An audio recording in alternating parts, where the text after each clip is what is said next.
boxing news. Okay, we'll start with this. Unbeaten up-and-comer in the super bantamweight division, Micaia Kreps, took to her social media and stated, with a world title opportunity on the horizon, I'm looking to partner with businesses and brands that want to grow alongside me.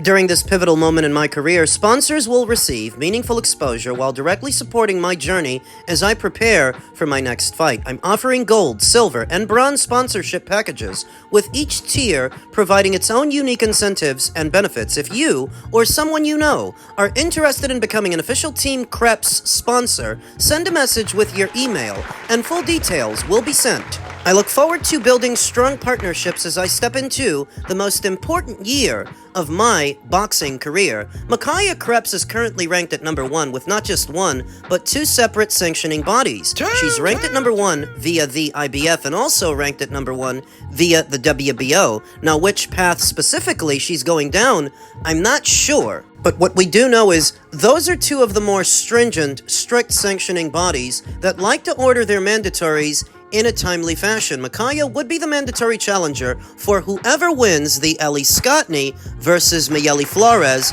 undisputed super bantamweight title fight. The inaugural undisputed title fight, the first of its kind. The winner of that fight will be the very first undisputed champion that division has ever seen. And whoever ends up with that honor adopts Micaia Kreps and some others as their mandatory challenger. Micaia would become their problem. I've talked about Micaia Kreps many times here on the channel over the years, tracking her development, sporting a professional record of 11 wins with no losses and no draws, 3 knockouts. Really, one of the better young up-and-comers, unbeaten up-and-comers in the super bantamweight division. One of the best fighters at that weight that you've never heard of. Oftentimes, when you talk about super bantamweight, the conversation is centered around the champions, Scotney, Flores, the former champion, Sky Nicholson. But there are a host of fighters at that weight that you may have never heard of that could give any one of them a run for their money. And Micaia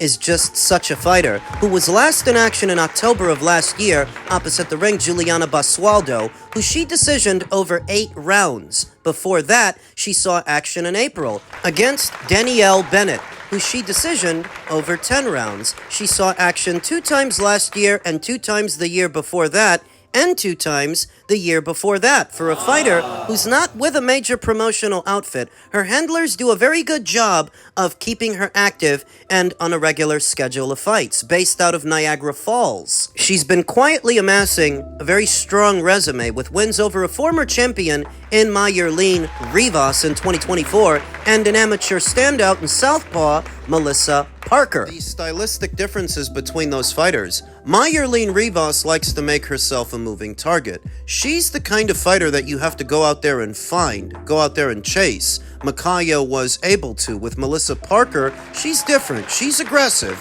packs a big punch, and likes to trade. Micaia was able to handle the both of those acid tests and passed them with flying colors, which says a lot about her. I don't know that she will get the winner of Scotney versus Flores, because depending on who that winner is, they may leave the division shortly after that. In the IBF's ranked standings, the number 1 and number 2 fighters are Micaia Kreps and Ramla Ali, who's currently promoted by MVP. That's via the IBF. Via the WBO, it's between Micaia Kreps and Germany's own Fenere Natisri, a fighter we've talked about in passing here on the channel once or twice. I would give Micaia very good odds to beat the both of them, and they're solid fighters. They do a couple of good things too, but Micaia beats them. I think Micaia beats them comfortably. I was, this past week, made aware of a rumor that MVP has taken a liking to Micaia Kreps. They may be considering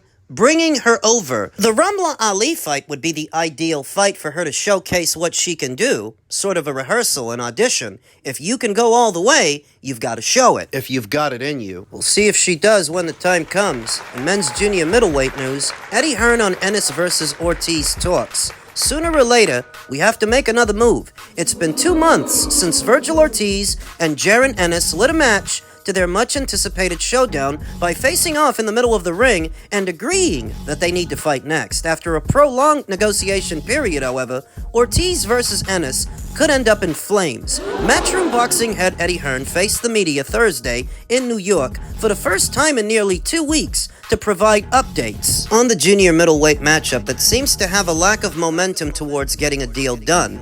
No is the answer to having updates for the fight, Hearn said. We are kind of waiting in hope. We keep being told that things are progressing, but then we don't really get anywhere. We will have to make a move soon. Boots is due to fight at the end of March. Could that go to April? Maybe, but we don't want it to. We have to make our own moves. With all due respect to Virgil, he doesn't do anything other than people saying he might be the best at 154 in the world. And that's the same for Jaron. Gotta agree with Eddie here. I've been saying it throughout.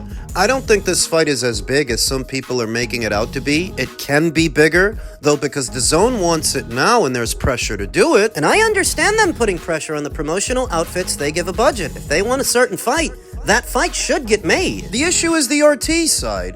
We all know it.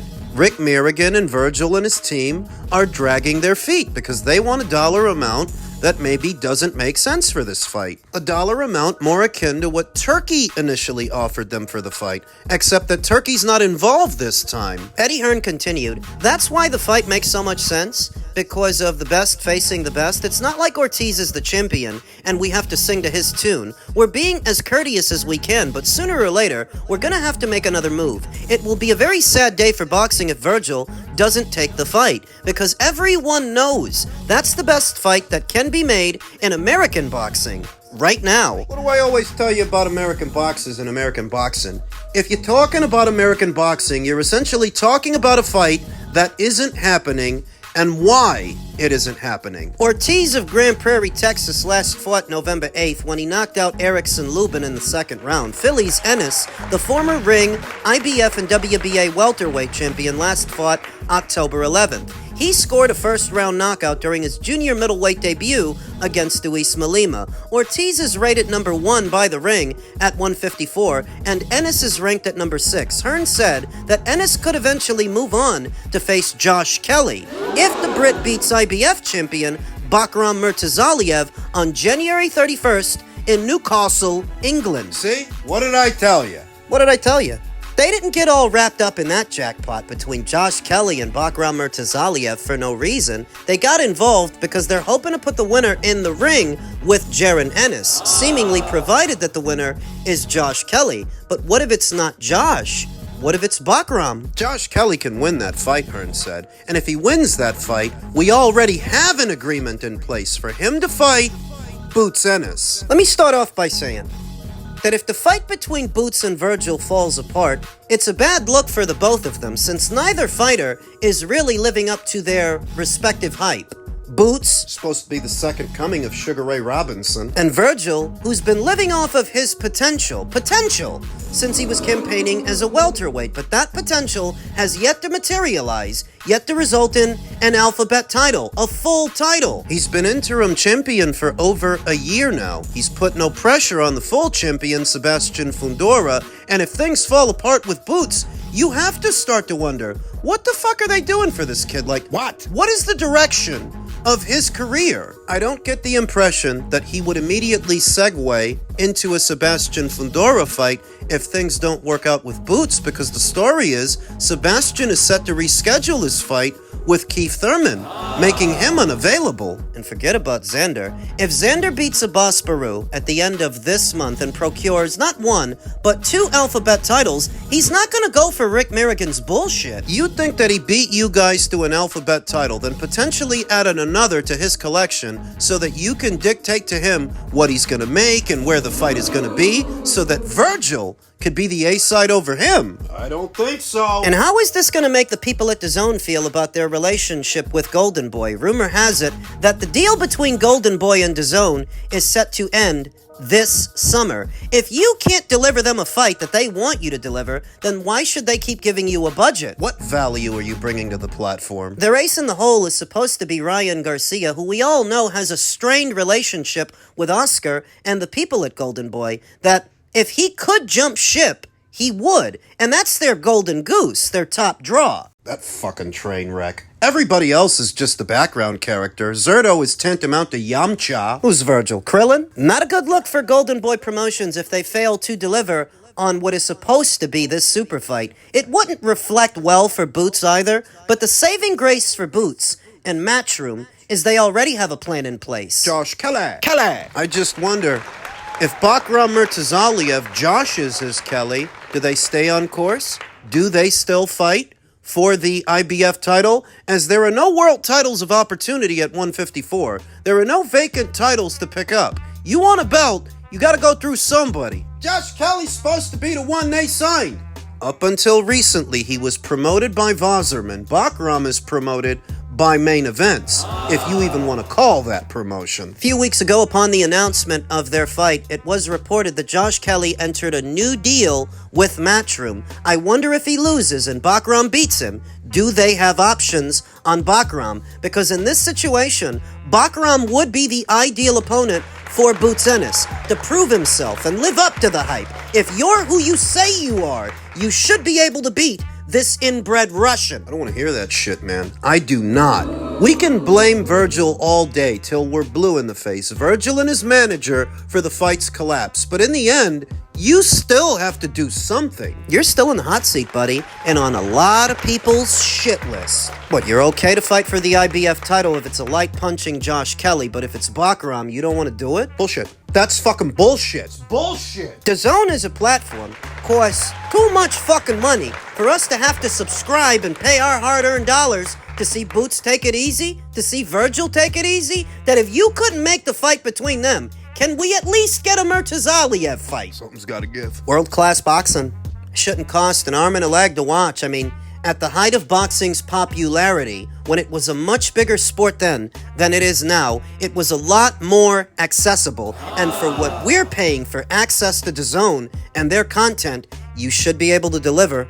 I'm okay with a Josh Kelly fight, if that's how it happens. If Josh does the unthinkable and beats the bogeyman from the Far East. But if he gets beat, no reason I shouldn't get Boots versus Murtazaliev.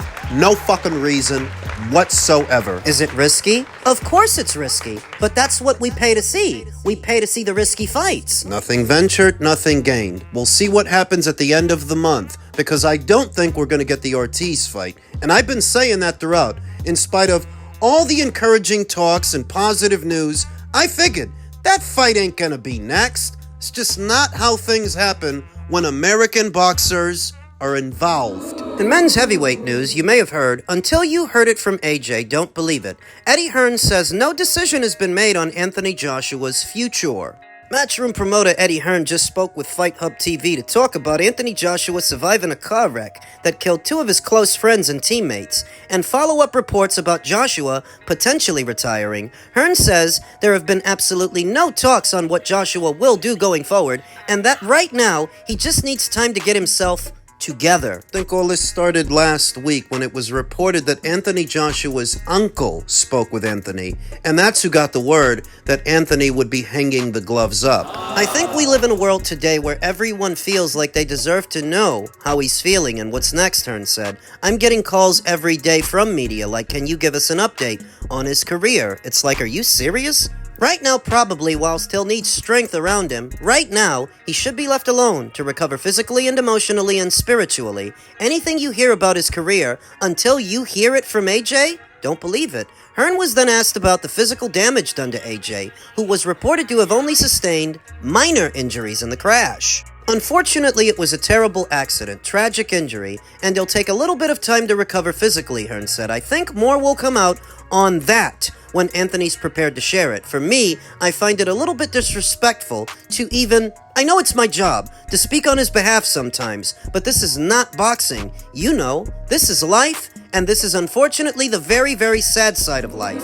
When you're as successful as this guy's been, people tend to dehumanize you without even knowing it because they feel that you've lived a charmed life so far, you should be able to take the lumps. You should be able to answer some questions. They look at themselves and their lives, all of their problems, and they tell themselves, well, if I'm able to soldier on, this guy with all of his luck and all of his money needs to toughen up. It isn't right.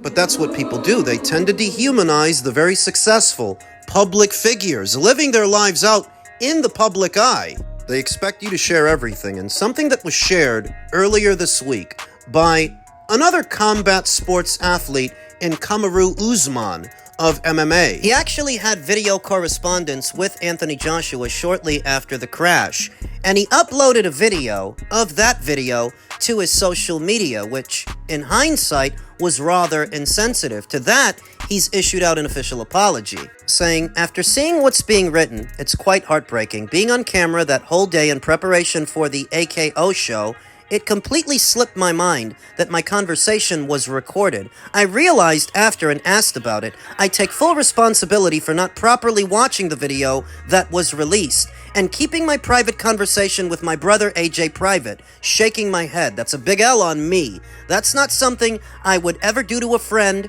or brother, but somebody did it." You're telling me the whole time that guy was standing behind you recording your conversation, you didn't know? And even if you didn't know while he was recording your conversation, surely you were made privy to it afterwards, and it didn't dawn on you that maybe this is privilege. Or it should be, that Anthony Joshua's not actually faced the media yet, so anything involving him should not be divulged by anyone but him. Not you and your people. For any reason, in any event, he has since apologized for the snafu. Further indication of what I've been telling you, when you're as successful as an Anthony Joshua and you're living out your life in the public eye, people tend to dehumanize you. It's almost like they feel entitled to know what's going on with you. I don't know if he's going to retire, but I wouldn't be surprised if he did, because like I've been saying, when you've been through a life or death experience, when you've been through something like that, it recalibrates what your priorities are. You don't have the same interest in things that you may have had coming so close to the end. That's one way it could break down. Yet another is Anthony Joshua dedicating what remains of his boxing career to his two fallen comrades who trained alongside him for a good portion of it. That's another way it could go, that maybe he doesn't retire. Maybe he soldiers on for his friends. In their love and memory. But where it becomes inappropriate and where it becomes disrespectful and insensitive is when there are expectations. When you've got an ETA and you're expecting an answer, you shouldn't. None of us should. That's why I keep telling you that I wouldn't be surprised if he packs it up and says, "You know what? I've done what I wanted to do in boxing. I've made a boatload of cash, and now I need to enjoy it because life can be over in the blink of an eye." Never know when it's your time, do you? That is an entirely plausible scenario to me. So you gotta just give that guy his privacy and just give him some time. I think that's asking a lot. I don't think it's the physical damage he needs to recover from. Might be the psychological damage. It's a lot to take in. To motivate yourself to occupy your time with what now might seem like trivialities and things that just, they're not really important. I don't know what kind of headspace he's in, but I wouldn't be surprised if he needs some extra time to motivate himself, to care, to keep caring about this same stuff. We'll see what happens or what doesn't. But all the best to him, whatever he decides to do.